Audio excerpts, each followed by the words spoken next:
La clase pasada, como ya te había comentado, estamos definiendo lo que es que es didáctica.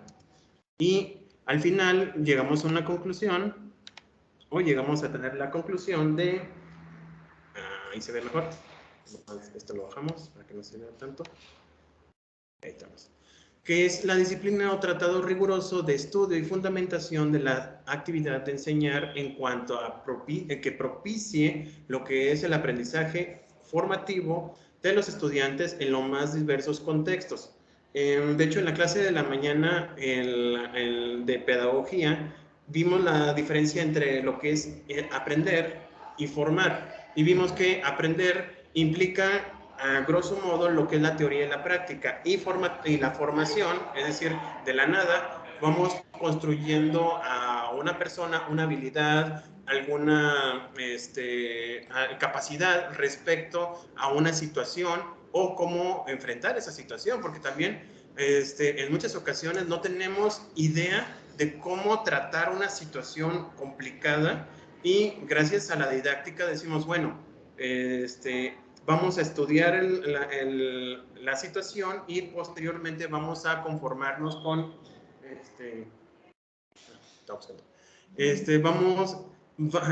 vamos, ay, digo que siempre se me va cuando me distraigo, se me va la onda.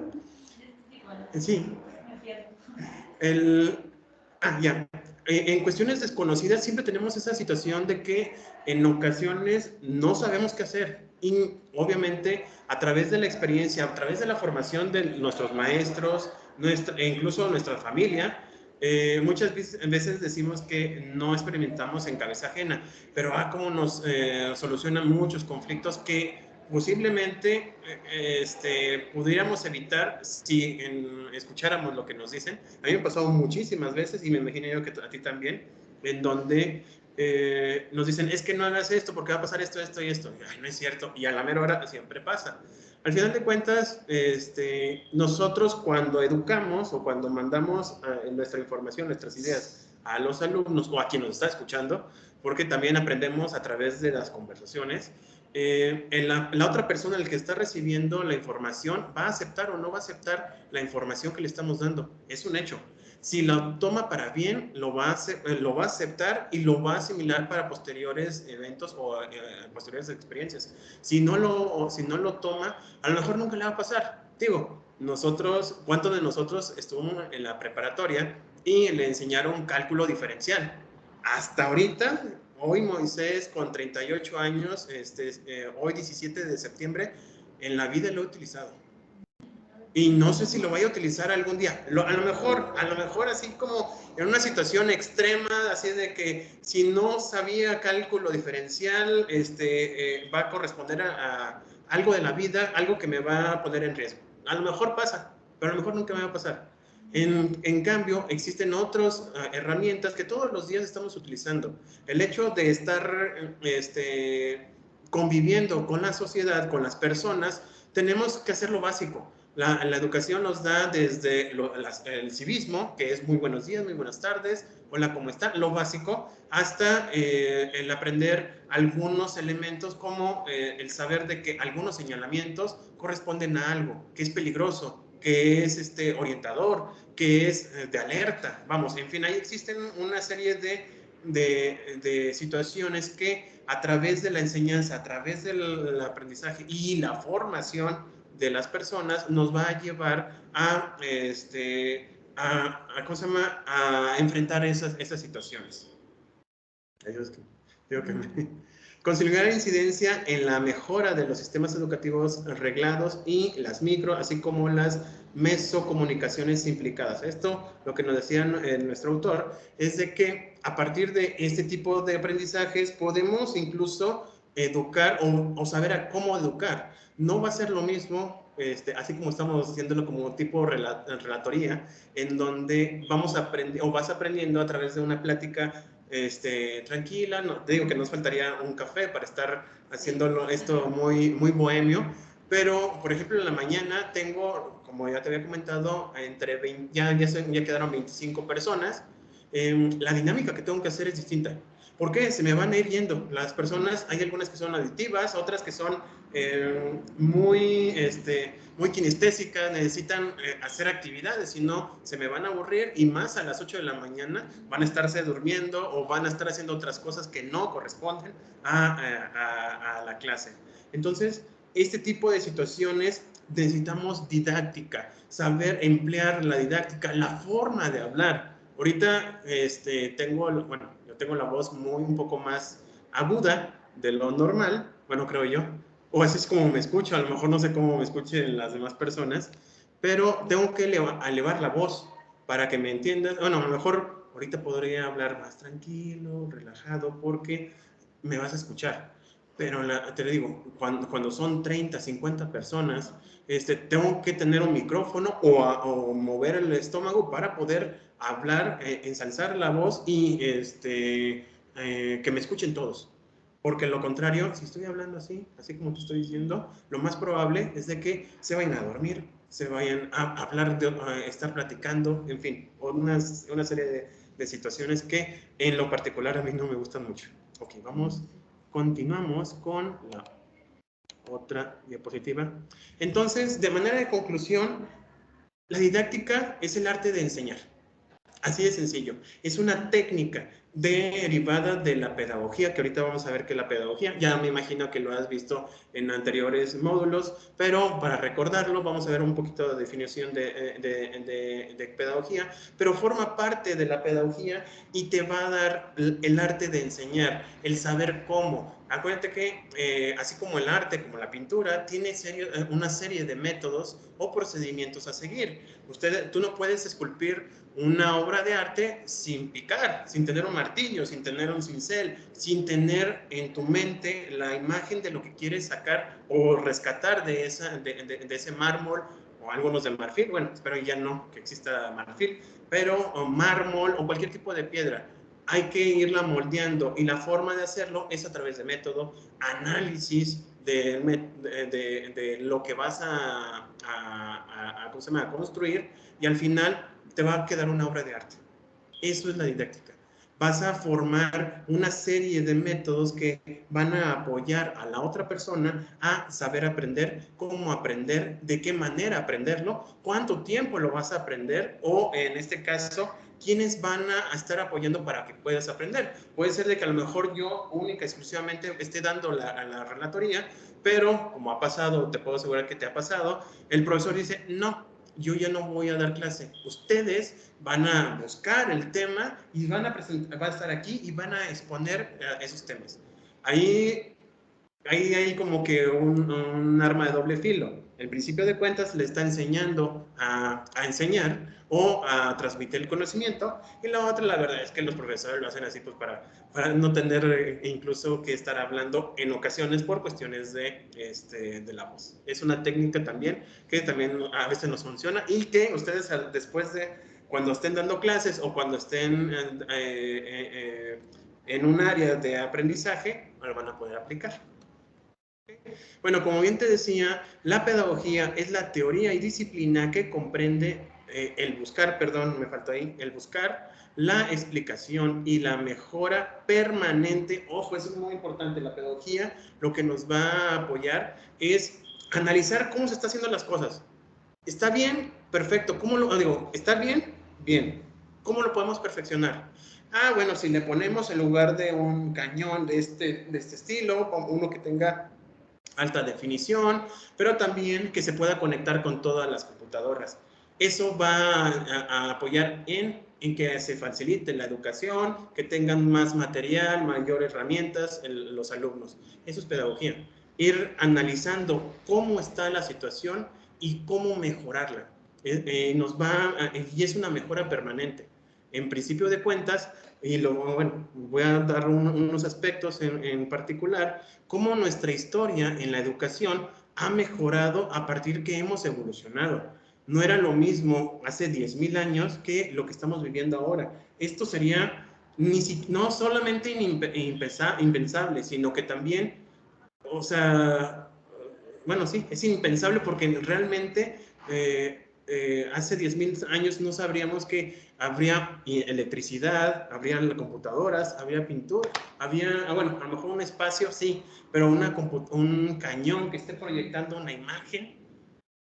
Hace 10,000 años, eso era, repito, impensable. Es más, nos estarían tachando ahorita de brujos, bueno, en ese instante de brujos de dioses a lo mejor, pero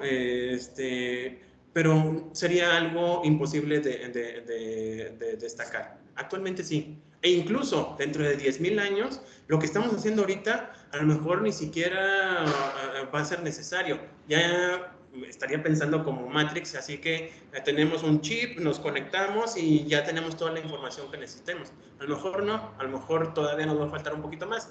Eso quién sabe qué vaya a pasar, ¿verdad? Ok, entonces es una búsqueda, una mejora permanente de la educación y de los hechos educativos, implicada en la transformación ética y axiológica de las instituciones formativas y de la redención integral de todas las personas, no solamente en cuanto a herramientas, también busca la formación de personas por el simple hecho de ser personas. Se va llegando de algunos elementos como valores o principios de una sociedad. Actualmente nosotros hemos visto cómo cambió incluso la forma de nosotros como maestros. No sé si te tocó de pequeña, pero anterior a mí sí me tocó de que llegaba y el profesor era el único que hablaba. Estaban todos sentados, llegaba el profesor, se paraban, muy buenos días, señor profesor, muy buenos días, muy buenas tardes, muy buenas noches, o lo que sea, y él era el único que tenía la palabra. Qué tan bueno, qué tan malo era, de acuerdo a la pedagogía, en ocasiones era mala, era perjudicial e incluso provocaba trastornos psicológicos a los alumnos al grado de que no sabían estudiar o le tenían pavor a estudiar. Eso implicaba, a mí en lo particular tenía profesores que me hicieron sufrir, pero sufrir, o sea, de que yo no quería ir a la escuela porque no me era grato aprender, porque si la única forma de aprender, ya estoy sacando mis traumas, pero si mi única forma de aprender era a través de castigos o a través de esas conductas rigurosas, a mí me ocasionaban temor. Llegó un momento en donde hice la ruptura y dije, ¿saben qué? O en mi mente, decir, esto no es así. Y yo me comprometí desde hace mucho tiempo de que el día que fuera profesor no iba a ser así. Trataría de explicarles, sí, trataría de que comprendieran también, pero no a base de la fuerza. Existen otros métodos pedagógicos que nos va a apoyar o nos va a dar una forma de que se entienda tanto el profesor como los alumnos para que haya una especie de simbiosis de aprendizaje. Porque al final de cuentas, así como ustedes aprenden de mí, yo aprendo de ustedes, siempre. Y esa situación creo que nunca va a cambiar. Y espero que nunca cambie. ¿Ok? Bueno, la didáctica...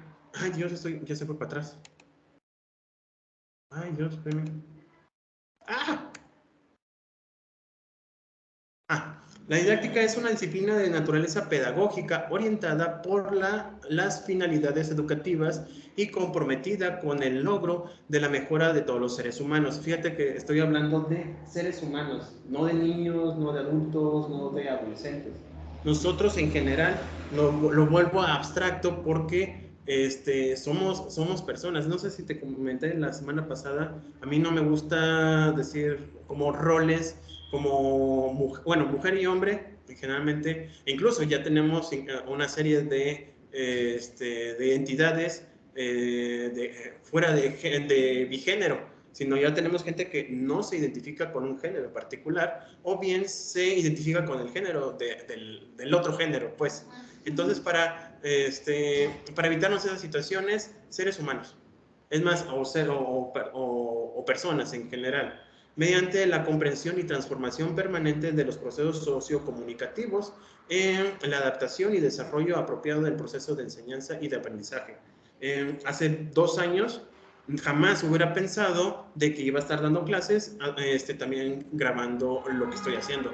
¿Por qué? Porque esto nos llevó la pandemia.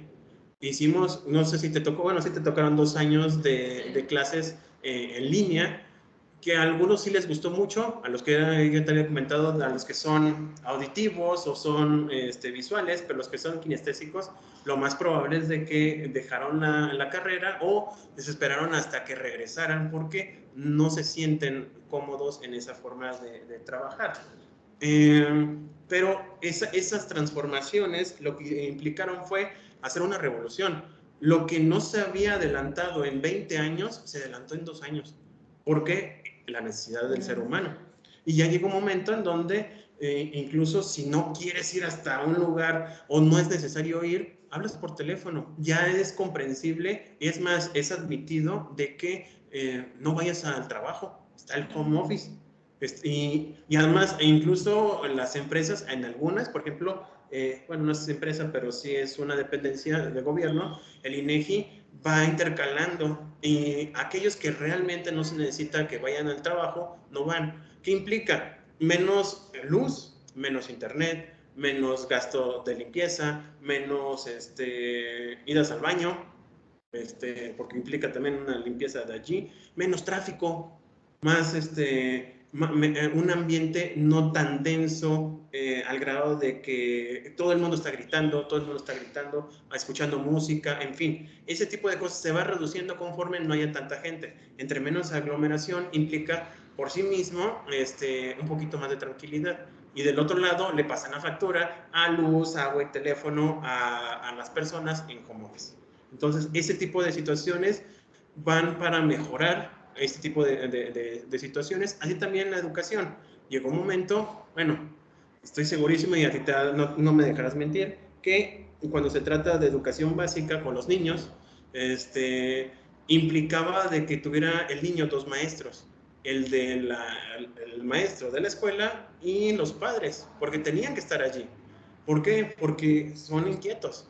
Y esa situación de buscar la estrategia de cómo dejarlos durante 7 horas sentados viendo a la maestra o viendo haciendo los ejercicios era bastante complicado, al grado que te puedo asegurarte que esos 2 años no te bastaron. Y a muchas personas no les bastaron esos 2 años. ¿Por qué? Porque nuestra forma de educar o la didáctica que llevábamos cambió radicalmente. Lo que debió haber pasado en su momento, a lo mejor aquí en México no sucedió, a lo mejor en otros países sí, no sé, pero la didáctica la cambiaron. La forma, la disciplina, la forma en que iban a estar acomodándose los alumnos, los profesores con las materias, era completamente distinta. Y eso se debió haber dado en su momento a través de una serie de didácticas para modificar esos aspectos en la vida cotidiana de los alumnos y de los profesores. Inscrita en las ciencias de la educación, que se encarga del estudio y la intervención del proceso de enseñanza-aprendizaje con la finalidad de optimizar los métodos, técnicas y herramientas que están involucrados en él. Esto es lo que hace también la didáctica. Nos va a enseñar cómo optimizar los métodos. Decimos, si en esta, no sé si te has fijado, nosotros como profesores lo que hacemos es que en estos 7 semanas tenemos que dividir todos los temas y todos los temas los tenemos que ir acomodando en cada una de las 2 horas que tenemos cada sábado. Entonces, por ejemplo, ahorita estamos con la parte teórica de la didáctica general y posteriormente vamos a ver algunos elementos de interrelación entre didáctica y otras materias y cómo aplicarla. Al final vamos a hacer ejercicios respecto a cómo generar didáctica. Pero todo esto es un proceso. Yo te explico, te doy incluso el material y entre los dos vamos formando educación, vamos conformando esta materia, yo enseñando y ustedes obteniendo esa información o bien obteniéndola de otra parte esa información a través de ejercicios, que es el que se está haciendo ahorita en plataforma. ¿Va? Bueno, al final la didáctica va a responder las siguientes preguntas. ¿Para qué formar a los estudiantes? ¿Por qué los estamos formando? Si yo quiero que todos los estudiantes, todas las personas estudien, ¿para qué? Para abogados, para ingenieros, pero aparte de ingenieros, ¿qué? Ingeniero civil, ingeniero, que no sé cuántos, ingeniería en sistemas computacionales, o licenciaturas en qué, en pedagogía, en ciencias de la educación, en licenciatura en sistemas, ya se me olvidaron todas las licenciaturas, de historia, filosofía y letras, política. Conforme vayamos definiendo qué es lo que vamos cómo es que vamos a formar a esos estudiantes, vamos generando ciertos elementos para que se vaya haciendo una currícula educativa y se vayan formando en la licenciatura que se quiere. Lo que te comentaba la vez pasada, no es lo mismo, o sea, si es un licenciado en Derecho, pues no le vamos a poner cálculo diferencial, cálculo integral, matemáticas, a lo mejor estadística, pero esas otras materias que por sí mismos no los van a aplicar o no los van a utilizar, no los vamos a agregar. Así también en pedagogía. Hay cosas, derecho constitucional, ¿para qué querrían ustedes derecho constitucional? Y sin embargo, para otros sería muy importante, para ti no. Este tipo de cosas lo va a analizar la didáctica. Es decir, ¿por qué sí tengo que tenerlo en mi plan de estudios o por qué no tengo que tenerlo? También, ¿qué mejora profesional necesita el profesorado? En muchas ocasiones, o no sé si lo has visto en la televisión, hemos modificado o ha habido un montón de reformas educativas. ¿Por qué? Cada uno de los sexenios tiene un plan de desarrollo nacional en donde va integrándose un montón de políticas y entre ellas está la educación. Siempre la vamos a tener porque es una preocupación de siempre, tanto nacional como estatal y municipal, así como nosotros en la familia. ¿Cómo va a estudiar? ¿Qué va a estudiar? Todos tenemos esa duda, ¿qué va a estudiar mi hijo?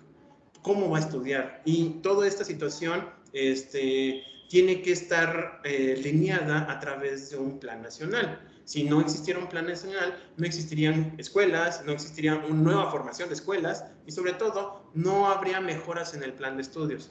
Aquí lo más interesante en nuestro país es de que tenemos muchas reformas educativas, desde el 95, 96, hasta hace poquito hubo una en el 2019, en donde ha habido una serie de cambios que le dicen al profesor, vas a enseñar de esta forma. Ah, perfecto. A los 2 años o 3 años, ¿qué crees? Como te dije que lo ibas a enseñar, no va a ser así, va a ser de esta otra forma. Y tienes que cambiar todo. Y todo lo que aprendió las alumnas y los alumnos, a lo mejor sí le van a servir, pero no de la forma en que se quería que le sirviera. Ahorita tenemos una situación bastante interesante. Ya no se van a formar a través de primaria y secundaria. No sé si escuchaste en las noticias. Van a ser por niveles. Van a ser 3 tipos de niveles. El primero se va a juntar lo que es primaria y secundaria, después preparatoria y al final universidades o posgrados. ¿Qué implica eso? Muchísimo, porque la forma en que vamos a trabajar, en lugar de 6 años, vamos a trabajar en 9, así como en Estados Unidos. ¿Qué es lo que va a pasar con eso? Va a implicar que la dosificación de materias o de materias o la forma en que los va formando el profesor, pues la verdad es que sea completamente distinta. Y este tipo de situaciones se requiere didáctica, se necesitan procedimientos, se necesitan métodos para poder lograr esos objetivos. Por último, bueno, tenemos otros dos, ¿quiénes son nuestros estudiantes? También tenemos que saber quiénes son, cómo estudian. Si estudian, porque hay unos que no estudian, no somos buenos estudiantes, la verdad. Estamos aquí y a lo mejor nada más estamos viendo al profesor y estamos pensando en otras cosas, pasa. Sobre todo después de 30 minutos, de hecho, generalmente después de 20 minutos yo me levanto y me muevo para que haya un ejercicio tanto propio como de los alumnos y no estén estáticos, porque es un hecho, hablando de pedagogía, es un hecho de que después de 30 minutos si siguen con la misma voz el profesor, si sigue exactamente, si está sentado y no hace otros movimientos, se duerme. No, yo tenía un profesor en la universidad, la clase era a las 7 de la mañana y tenía una voz tan tranquila, tan suavecita. No, había compañeros que roncaban. O sea, estaba y no escuchaba, y el profesor no decía nada, porque ya sabía cómo era, y no hacía nada para cambiar, no veía a los estudiantes. Eso es lo que tenemos que hacer nosotros como profesores o personas que vamos a dar pedagogía. De pedagogía me refiero, bueno, dentro de las ciencias de la educación, la formación académica en cuanto a cómo expresamos nuestro conocimiento, tenemos que ver a nuestros estudiantes. Yo, por ejemplo, en la mañana, lo primero que hago, cuando cuando son primerizos, o sea, que son el primer día de la primera carrera, de la carrera, hago ejercicios para convivencia entre ellos y sobre todo para que se relajen, porque están muy tensos, como es algo que es desconocido para ellos, que en su momento dijeron, me gusta, pero la verdad es que al momento de estar sentado y que el profesor sea como enojón, que dé manotazos o que sea muy estricto, lo que va a pasar es de que se va a ir.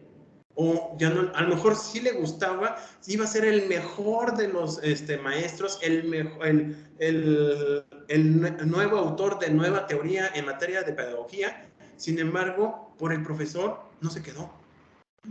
Entonces, hay que estudiar a nuestros alumnos y cómo aprenden. Ya te lo he comentado, en donde yo sigo esa teoría porque me ha funcionado. Si te fijas, hablo, me ves, estoy moviéndome, o sea, estoy haciendo garigoleos en aspavientos, diría mi hermano, para tener esta interacción kinestésica, también la parte visual y obviamente el sonido. Hay gente que no puede escuchar, hay gente que no puede ver y tenemos que adaptarnos. No vamos a dar una clase o no se va a dar una clase con personas con alguna discapacidad de forma ordinaria. Tenemos que ser equitativos, es decir, visualizar al otro, comprender al estudiante y cómo aprende. A lo mejor él sí escucha muy bien y no necesita ver, y con el puro oído va analizando y él mentalmente o a través de sus herramientas va grabándose o va escribiendo en código braille. Hay algunos, yo he visto unos que escriben muy rápido y muy bien, bueno, tienen experiencia, o bien hay gente que no sabe, no escucha, pero te puede leer los labios, o bien tendrías que aprender el lenguaje de señas. Hola, o ¿cómo estás? Bien, bueno, son los únicos que me sé. Pero tienes que aprenderlo para que la otra persona entienda o comprenda tu forma de trabajar y también que él se entere de que tú estás dispuesto a realizar, enseñarle. ¿Qué hemos de enseñar? También es otra cosa muy importante porque actualmente los medios de comunicación, la información que hay en internet, audios, videos, redes sociales, nos dan muchísima información, es una cantidad impresionante. Si quisiéramos ver lo que se ha subido en YouTube en un día, una persona, tardaría alrededor de 32 años. O sea, todo lo que se grabó, hoy, si yo me pusiera, hoy voy a ver lo que fue del 2017 y empiezo a darle, voy a tardar 37 años, 32 o 37, no me acuerdo cuáles, pero son muchos años para poderlo estudiar todo. Y la verdad es que no se puede. Entonces hay que acotarlo. Nosotros como maestros lo que tenemos que hacer es buscar de una serie de documentos de investigación. Obviamente tenemos que investigar. No sé si te dieron, creo que sí les dieron investigación.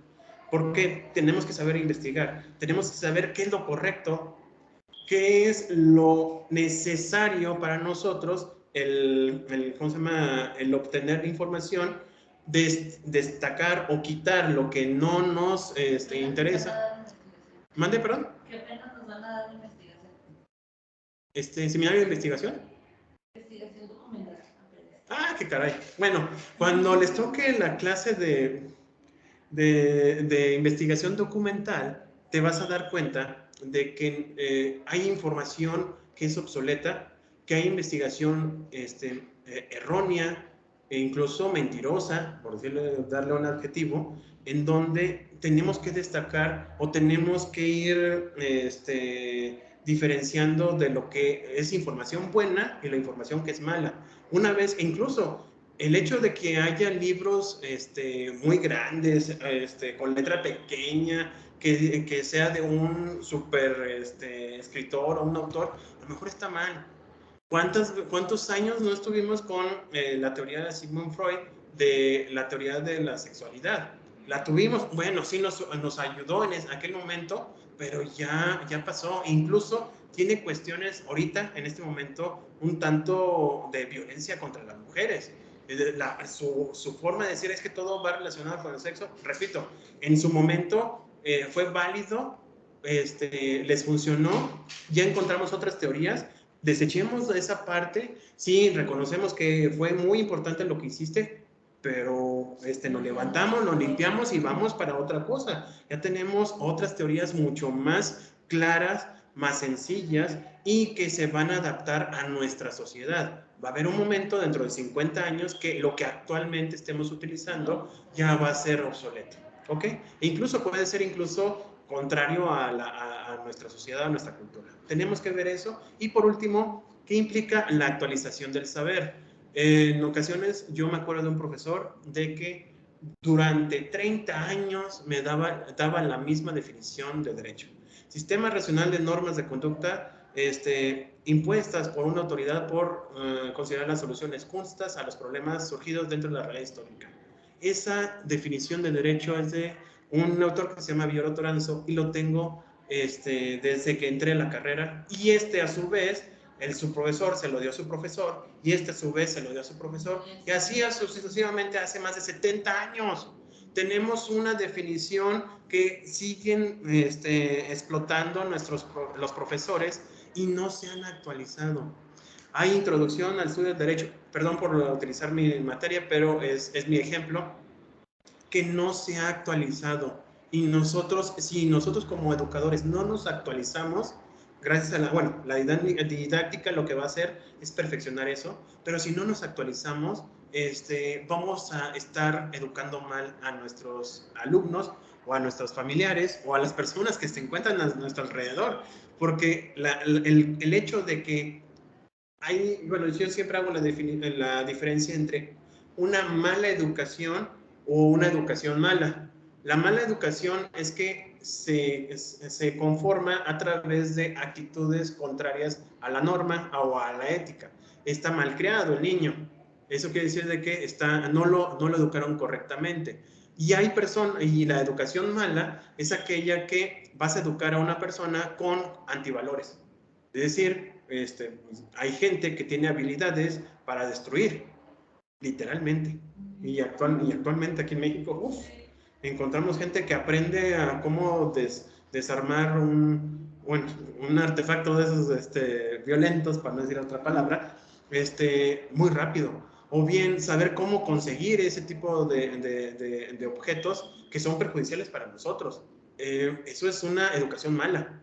Y maleducar implica una crianza mal, o sea, no darle elementos para que al día de mañana pueda estar sostenido en una sociedad. ¿Ok? Como realizar la tarea de enseñanza al desarrollar el sistema metodológico del docente y la interrelación con las restantes preguntas como un punto central del saber didáctico, así como la selección y el diseño de los medios formativos que mejor se adecúen a la cultura a enseñar, ahorita te explico, estoy siendo muy técnico, y al contexto de interculturalidad e interdisciplinaridad, porque también la didáctica también se cruza con otros temas, como la historia, como la geografía, geometría. Cuando un profesor procura hacer la didáctica, tiene que tener conocimientos de todo, y sobre todo los de primaria, que es un solo profesor para 40 niños y tienes que ir dosificando cuándo vas a darle clase de español, de matemáticas, de geografía, de historia, de biología, en fin. valorando la calidad del proceso y los resultados formativos. Todo esto es el resumen de lo que es la didáctica. De las preguntas que se encuentran acá arriba, esta es la respuesta de todo esto. ¿Para qué? ¿Quiénes? ¿Qué implica? ¿Qué actualización? ¿Qué mejoras tiene que hacer el profesor? Esto es la solución y esa es la que nos puede ayudar después. Bueno, cuando tengas, te voy a darte las diapositivas. No sé, lo voy a subir a nuestro grupo, pues nomás somos dos. En el de control, pues para qué tanto problema, ¿verdad? Te subo las diapositivas y esto tenlo en mente de aquí en lo que te sigue ¿cómo se llama? De cuatrimestres, porque te va a servir muchísimo. Te lo recomiendo. Ok. ¿Mande, perdón? Sí, claro, adelante. Sirve que ahorita descanso la voz. Y no puedo seguirle porque no se puede. No se puede.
No, no te preocupes.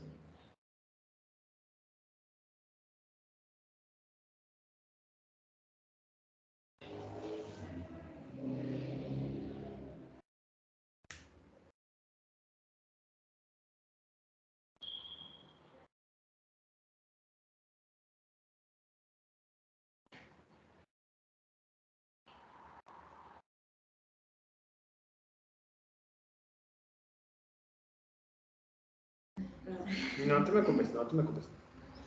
Como ya voy a meter a mi niña a la guardería, ya la tengo que llevar varias cosas el lunes. Ah, sí. Pero como no me han pagado, entonces es como que si les llevo todo, consigo para comprar todo. Sí, me imagino. No te preocupes. Bueno, continuamos. Después de las preguntas y cómo se resolvían cada una de ellas, ahora vamos a ver lo que es la perspectiva de la didáctica. ¿Cómo podemos utilizarla o qué? La didáctica se puede amalear, es decir, la podemos ir acomodando conforme a lo que nosotros necesitamos. Si tenemos un método, ese método lo podemos aplicar para cualquier materia, pero también podemos utilizar otro método y ese otro método vamos a utilizarlo para una siguiente materia y así sucesivamente. En cuanto en general, a grandes rasgos, la didáctica puedes verlo desde una perspectiva, es decir, desde una visión, que es el término correcto, tecnológica, artística y profesionalizadora, indagadora. Vamos a ver esas tres en esta clase y creo que con eso vamos a concluir el día de hoy. Todavía nos falta un poquito, pero nomás para ir como que llevando esta información a su causa. La construcción de la didáctica como disciplina pedagógica se lleva a cabo desde diversos enfoques ligados al modo peculiar de elaborar el saber y tomar decisiones. Podemos ir moviendo la didáctica conforme, repito, a nuestra forma de ver lo que queremos. Si nosotros queremos, por ejemplo, hacer un método para enseñar a alumnos en 6 meses, pues vamos a dividirlo primero en 6 meses, todos los temas. Después de esos 6 meses, vamos a ir poniendo qué temas vamos a poner, qué unidades vamos a poner. Si son 6 meses, son 12 unidades, vamos a poner 2 unidades por cada mes. Y de cada uno de los meses, de cada una de las 2 unidades, vamos viendo qué subtemas vamos a poner, qué vamos a elegir, cómo lo vamos a elegir y sobre todo, con qué nos vamos a llegar para que esa información les sea útil a los alumnos. Por ejemplo, lo que estamos viendo ahorita, yo ya tengo esta información desde hace un mes. O sea, yo ya había indagado, investigado, realizado, hice la planificación de 7 semanas y a partir de allí me voy focalizando a una metodología. En este caso es discursiva porque estamos haciendo una especie de discurso. Busqué información, pero toda esta información la fui reuniendo poco a poco para ir valorándolo y presentártelo a ti como alumna. Eso es lo que hace la didáctica en mi visión. A lo mejor de esos 6 meses, el Ori lo hice en 7, pero después se puede hacer en 4 meses o se puede hacer durante un año. Todo eso se va acomodando, se va maleando conforme a nuestras necesidades. Eso es lo que hace la didáctica. Se va moldeando. Los métodos que vayamos a utilizar se van moldeando a nuestra necesidad, que es lo padre de la didáctica. Entonces, vamos a tomar decisiones, en este caso pueden ser innovadoras, que caracterizan a los seres humanos en general, a las comunicaciones de investigación en didáctica y a los prácticos de la enseñanza en particular. ¿Qué quiere decir esto? Que nuestra forma de trabajar va a tener que, va a ser a través de decisiones. Yo decidí hacer algunos cambios en este caso porque yo esta clase la daba un poco más tiempo y por lo tanto era mucho más rápido para mí. De hecho, este tipo de forma de estar dando clases de 2 horas se me hace demasiado largo y llega un momento en donde se me va yendo la voz y tenía una, por ejemplo, de 3 horas. Entonces se me iba mucho más y luego era era antipedagógico porque llegó un momento en donde ya no tenía voz y lo que hacía era pedirle a los compañeros de que me ayudaran con las diapositivas. Por eso las tengo, si no fuera por... Es mi plan B, si por alguna razón dejo de hablar o ya no tengo posibilidad de hablar, o bien, si quiero que dejen de hablar, lo que hago es, les digo, ¿saben qué? Por favor, alguien que me ayude, y si no, elijo una persona al azar. ¿Qué me va a apoyar? ¿Qué implica esto? Que haya la interacción, que haya, y el objetivo se vaya cumpliendo. ¿Ok? Entonces, el primero de ellos es una visión tecnológica que se apoya en la ciencia y en la planeación sistemática. Anteriormente no lo teníamos. Imagínate, hace 200 años, 300 años, ¿quién iba a pensar sobre planeación? No se tenía ese concepto. Hubo un caso, y lo vamos a ver creo en la historia de la didáctica, en donde el primer emperador que se apoya en un plan, fíjate, hizo un plan de estudios que era el trivium y el quadrivium, que eran 3 materias, por eso el trivium y el quadrivium, que era 4 materias que se focalizaban en lo que era la mente y en lo que era la práctica. Que eran ese plan de estudios después se fue evolucionando al grado de que tenemos un plan de estudios para cada una de las carreras. Anteriormente no se hacía así. No teníamos idea de qué era planeación, un sistema de planeación, una forma correcta de dar clase, una forma incluso de dar clase. Anteriormente, en los griegos lo que hacían era ir caminando y quien lo escuchara se iba juntando, tenía sus discípulos y empezaba a hacer esta interrelación de conocimiento. Yo te explico, tú me das información, te vuelvo a explicar, a lo mejor tú te convenzo y toda mi información o todo lo que yo te estoy diciendo se lo vas a dar a otra persona.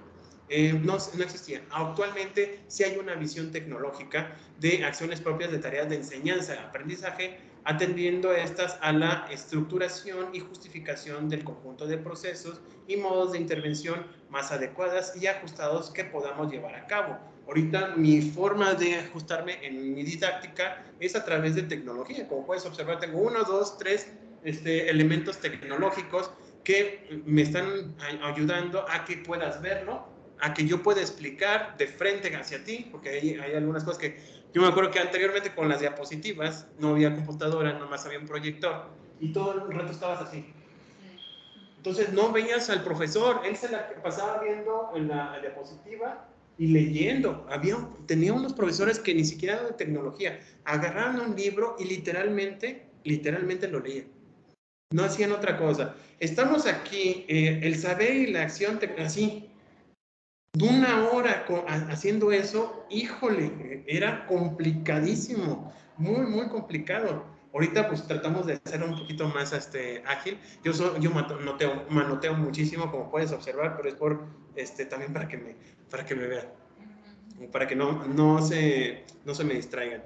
El saber y la acción tecnológica han tenido en el pensamiento positivista y en las nuevas tecnologías su apoyo teórico aplicado más fundamentados, considerando que el proceso de enseñanza y aprendizaje ha de ser adecuadamente planificado y ajustadamente realizado, encontrando a la previsión razonada y el análisis de las necesidades y contextos formativos de la clave de los modos de acción y desarrollo del saber hacer más apropiado para alcanzar el modelo instructivo formativo más estimado. ¿Qué quiere decir todo esto? Que yo tengo que buscar, o nosotros a través de la didáctica, tengo que buscar algunos elementos que se adapten a mí, no tanto que puedo tener muy buena tecnología aquí, pero si no sé utilizarla, no me va a funcionar. Por ejemplo, también, no sé si te tocó en alguna ocasión en preparatoria o en secundaria, había una maestra en particular de inglés. Es decir, estaba la clase normal y había una maestra que iba en cada una de las clases a dar, uno de los salones para dar la clase de inglés, dependiendo de qué nivel estuviera. O bien, en la preparatoria tenías una clase exclusiva de inglés. Y si te fijas, lo único que no necesitaba un proyector, computadora, a lo mejor el celular. A mí me tocó de que siempre llevaban su videocasetera, o en este caso una grabadora con CDs. Es lo único que ocupaban. No necesitaban más. ¿Por qué? Porque era más engorroso, y si tenías eso, nomás lo conectabas, ya tenías el libro, guía, y tenías el audio que ibas a estar utilizando. Nada más. A ellos se les facilitaba eso, y por lo tanto, para ellos era bueno. Yo en lo particular, si nomás tuviera una videograbadora, no me serviría. ¿Por qué? Porque yo quiero, a lo mejor tengo ese afán, yo quiero que ustedes vean, yo quiero que ustedes tengan más elementos para que se puedan concentrar en la clase. Y a lo mejor para ella todo lo que tengo aquí es demasiado. O sea, porque quiero una computadora, un cañón y ¿cómo se llama? Y mi celular. Con el simple hecho de tener el cañón es más que, la videograbadora, o la grabadora, perdón, es más que suficiente. Así también hay que estimar qué tecnología vamos a utilizar y qué tecnología no vamos a utilizar. ¿Ok? ¿Me ayudas en para también bajarle un poquito algo?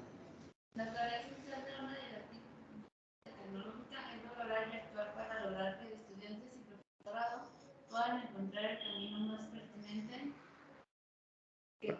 para que cada uno de ellos, y singularmente los estudiantes, descubran y apliquen los recursos y procedimientos más adecuados para alcanzar con éxito y satisfacción las intencionalidades formativas, los objetos y las competencias más valiosas mediante un proceso didáctico eficiente, eficaz y gratificante, que devuelva a cada participante el conocimiento y la aceptación creadora del modelo en plena realización, en estrecho contacto con los retos de las nuevas tecnologías, pero adoptando las opciones más axiológicas y formativas en un mundo en continuo cambio. Muchísimas gracias. ¿Qué implica esto? Tú cuando haces tus trabajos, o vas a hacer tus trabajos a través de la plataforma, creo yo, o es lo que pienso, para ti es mucho más fácil. Porque si yo te dijera, una vez que terminemos todo esto, vas a tener que hacer este ejercicio. Y no te vas a ir hasta que me lo entregues. Eso es lo que se hacía anteriormente. Y no te sales de aquí hasta que me entregue la tarea. O bien, hacían... te entrego este ejercicio, mañana lo quiero a primera hora, o al día siguiente en la clase me lo vas a entregar.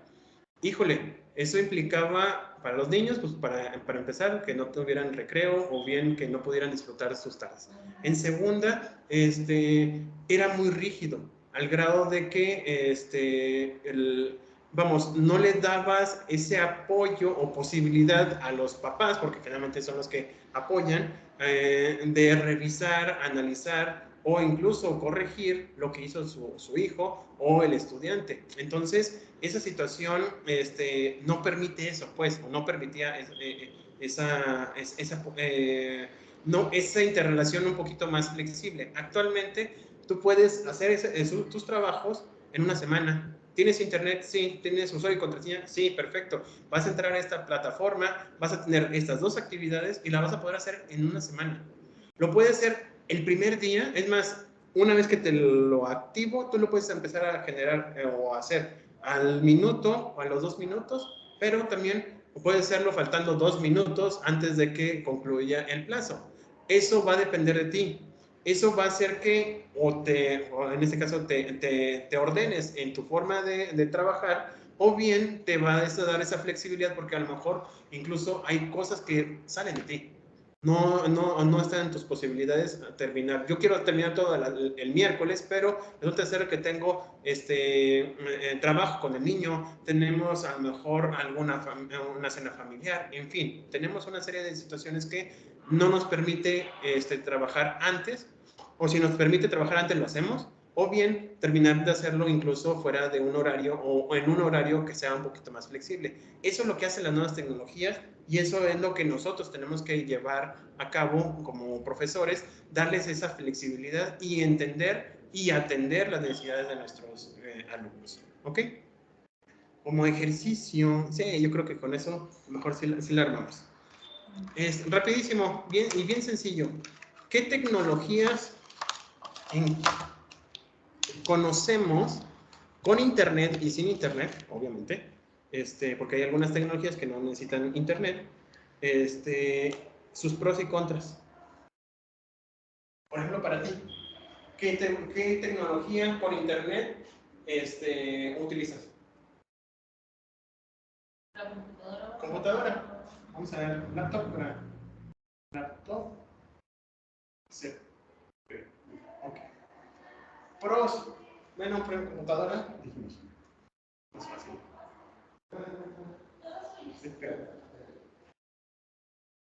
Computer Personal Unity. Pero siempre, nunca le decimos así, siempre decimos CPU. Bueno, yo le digo CPU. Pros, te ayudan para todo, ¿verdad? Tareas. Tareas escolares.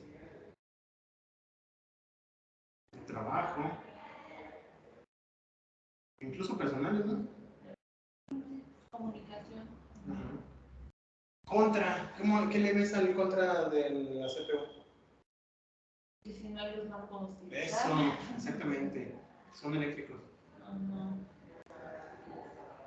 No hay internet, pues no sé. Bueno, sí se puede utilizar. Bueno, sí, pero para investigación, pues.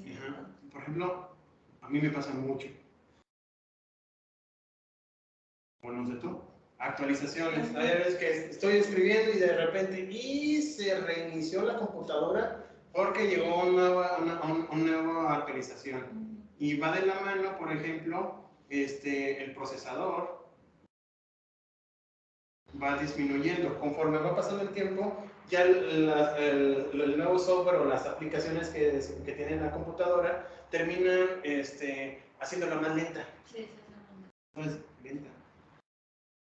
Entonces, tiene buenos pros, muy buenos, pero también tiene contras. ¿Ok? Otra cosa con internet, con internet. Ah, bueno, que sí tiene internet. El celular. El celular, perfecto. ¿Qué implica pros en el celular? Pues igual te sirve para todo. Para lo mismo. Sí, acá. Y ahí sí un poquito más de comunicación. Comunicación. Ítem. Es casi lo mismo que la computadora. Comunicación y llevar archivos también. A la mano. Perdón, no se alcanza a leer mucho. Idem de todo lo de arriba, comunicación, llevar archivos a la mano. Por ejemplo, yo en lo particular, si por alguna razón, siempre tengo así como que la previsión de que si no tengo, si por alguna razón se apaga la computadora por alguna situación, yo tengo la información en el celular. Y en contras, también electricidad. Actualizaciones, bueno, también idem acá de lo demás.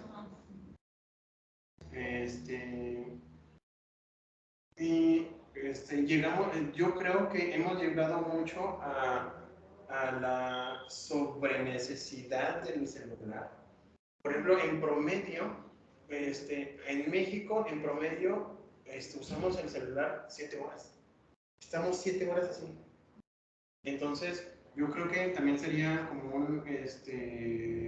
como uno de los contras, no sé tú, a lo mejor lo podemos ver, es sobreutilizarlo, sobreuso. ¿Qué otra cosa con internet?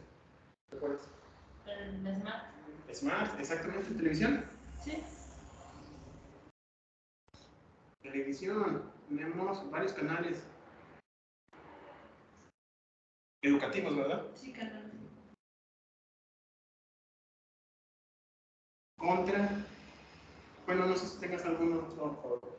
Contra también sobreutilizar. Uso. Actualmente, si te fijas, hay muchos. Cuando pasó la pandemia, ya hay muchos canales que tienes que esperarte, por ejemplo, no tipo analógico, pero sí de 7 a 7 a 8 es la materia tal. Entonces, si por alguna razón en esa materia no te toca, tienes que esperarte a las 10, 12, 1 de la tarde hasta que te toque ese en particular. Entonces, tiene como un sistema analógico.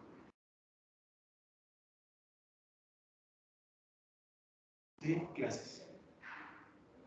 Perfecto. Yo creo que con esos... Ok. Del otro lado, sin internet. A ver si te acuerdas. ¿Mande? Los libros. Libros, perfecto. Bueno, tecnología puede ser... Bueno, puede ser libros electrónicos. Libros electrónicos. Que los tienes ahí. Pros, los tienes a la mano. ¿Se tienen a la mano? Contras, se descarga. Ya no hay. No libro. ¿Estamos de acuerdo? Se descarga, por ejemplo, hay unos que utilizan el Kindle, que es así, bueno, es como una pantalla, nomás estás leyendo lo que cargaste, pero si no tienes luz, ya no. Tecnologías, por ejemplo, el que te decía, la grabadora, ayuda, de apoyo. No me vienes apoyo. Gracias. Contra, también luz. ¿Y qué otra puede ser? Luz y pesado. Muy relativamente pesado. O necesitas CDs. Si se te olvidó el CD, pues de nada sirve. ¿Alguna otra que te acuerdes? Las videocaseteras o la televisión. Videocasetera, perfecto. Que era como acá de los videos. Ya lo podemos poner acá también. Con la misma situación, solamente que sin internet. Perfecto. Si te fijas, bueno, lo que quería hacer aquí es, esto es lo que tenemos ahorita. Podemos tener otras. La verdad es que estos grupos con internet y sin internet, de tecnologías, uno va eligiendo conforme va teniendo algún tipo de necesidad. No vamos a, por ejemplo, utilizar una CPU, a lo mejor una laptop.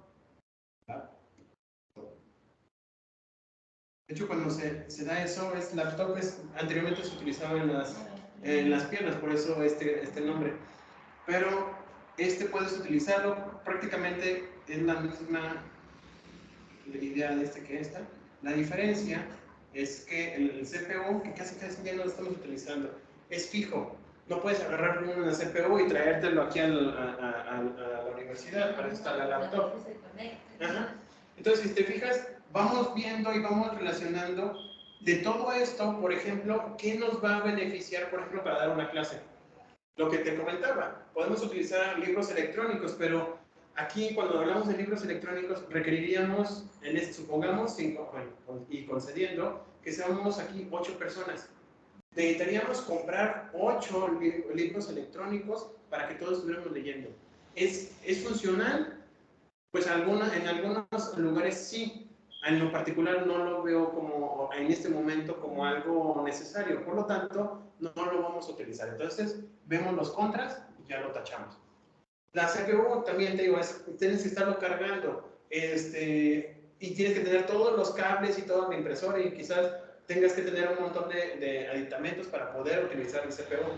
No lo puedo utilizar en clase. A lo mejor el celular sí, todos ya tenemos celulares.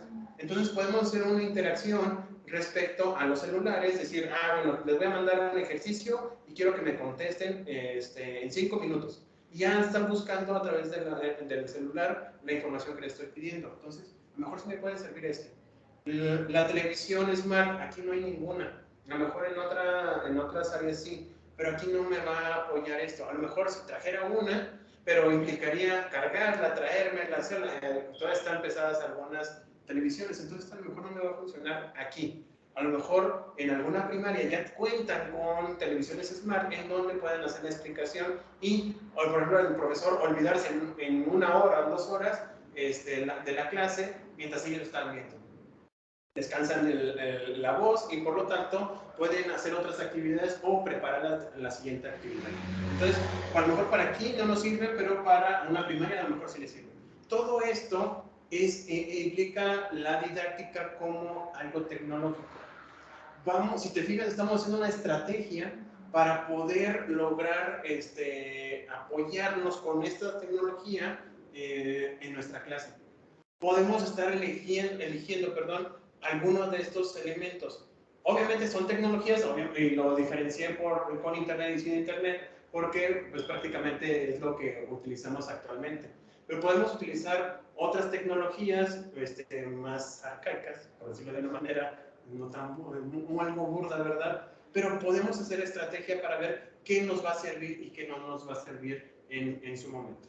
Para eso sirve, en este caso, la visión tecnológica de la didáctica. ¿Ok? Bueno, nos faltan 4 minutos, entonces, ¿mande? Ah, perfecto. Ahora lo vemos desde la perspectiva artística de la didáctica. La tarea docente y el aprendizaje. Ay, Dios, está todo. No, chao. Me traigo mi borrador. La tarea docente y el aprendizaje docente encuentran en la metáfora del arte un nuevo referente. Así, el arte, el modo de entender, transformar y percibir la realidad con estética, actitud poética y bellamente. Ay, qué bonito. La acción de enseñar para que otras personas aprendan es una tarea en parte artística y en alto grado poético. Nosotros, en ocasiones, como educantes, nos volvemos artistas. No sé si te has fijado, y a lo mejor te ha pasado, de que cuando estás dan una plática o hacen una exposición, generalmente cuando se trata de historia, en ocasiones incluso se visten de romanos, se visten de la época medieval, se visten incluso de grupos indígenas de aquí de México. ¿Qué es lo que pasa?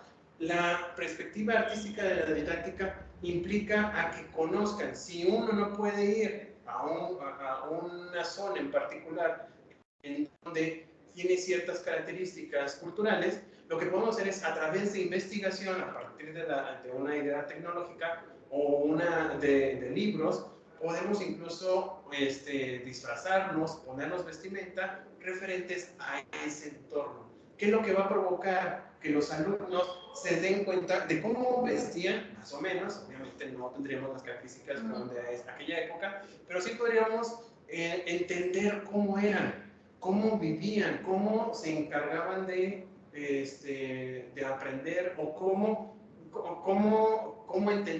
se entendía la historia en aquel momento para que nosotros aprendamos actualmente. Esa situación es la perspectiva artística de la didáctica. Y también, sobre todo, se hace la analogía con dos grandes artes, la pintura y la poesía. A partir de la pintura, nosotros podemos ver qué trazos tiene, por ejemplo, ahorita lo voy viendo, aquí está. No sé si reconozcas esta pintura. No. Es de Saturnino Hernán. Esta es una pintura que se utiliza en los libros de texto gratuito. Ahí está. Y prácticamente nadie conoce a ese artista. Era de Aguascalientes. Era un muy buen artista. El problema de él es de que mucha de su vida la vivió sufriendo. De hecho, cuando muere por un problema intestinal. Mueren, creo que peritonitis, pero él no quería morir. Entonces, fue muy trágica esa situación y la forma en que se expresaba era muy característico, incluso sus trazos eran muy melancólicos, precisamente por su forma de vida o el aspecto que le daba a su vida. Así también, por ejemplo, Van Gogh, todos sus trazos eran difuminados, colorido pero difuminado, y el aspecto de él, como en todos sus autorretratos, era triste. Su forma de vida o su vida fue muy trágica. Entonces expresaba su forma de ser a través de esas pinturas. No vivió lo suficiente para saberse que era famoso. Actualmente una pintura de él vale millones de dólares y están muy cotizados. ¿Por qué? Porque el artista lo valía en aquel entonces. aquí en este caso con nuestro artista mexicano, él es Saturnino Hernán. El docente ha de aprender del pintor su dominio profundo del dibujo y del color. Recordemos a Saturnino Hernán, que logra dominar con fuerza el dibujo en sus múltiples grabados y pinturas representativos de hechos sociales y de las figuras alegóricas que muestran como pocos autores la fuerza de su policromía. ¿Te fijas? Bueno, no se alcanza a ver mucho aquí, pero es muy colorido. Es muy colorido, pero si te fijas, los rostros están tristes, está trabajando, pero está en una situación muy dura. Este tipo de situaciones, si tú lo expresas al alumno, ellos van a ser empáticos y van a decir, fíjate que en aquel entonces él vivió esto. Ah, entiendo que en aquella época, a principios del siglo pasado, Saturnino Hernán era un pintor, pero no era muy bien reconocido. Entonces, tú vas explicando y vas poniendo, por ejemplo, todas sus pinturas y vas mostrándole, expresándole a los alumnos cómo es que trabajaba, qué era lo que hacía. Por ejemplo, Guadalupe Posada, también otro de aquí de Aguascalientes, lo que hacía eran grabados. No pintaba, él hacía algo interesante, hacía arte a través de los negativos. Él hacía negativos, eso los utilizaban para plasmarlo en la imprenta, y la imprenta lo que hacía era, pues, vale la redundancia, imprimir el dibujo. Actualmente haces los trazos, mandas la imagen al periódico y el periódico lo publica. No tienen mucho chiste actualmente, pero en aquel entonces era un arte, era estar generando esos dibujos, y el más característico de él fue el de la Catrina. Bueno, las garbanceras, que después la utilizamos como ¡ay, que me pasé! La utilizaban como la Catrina, y que es muy representativa actualmente en México por la muerte, o los días de muertos. Bueno,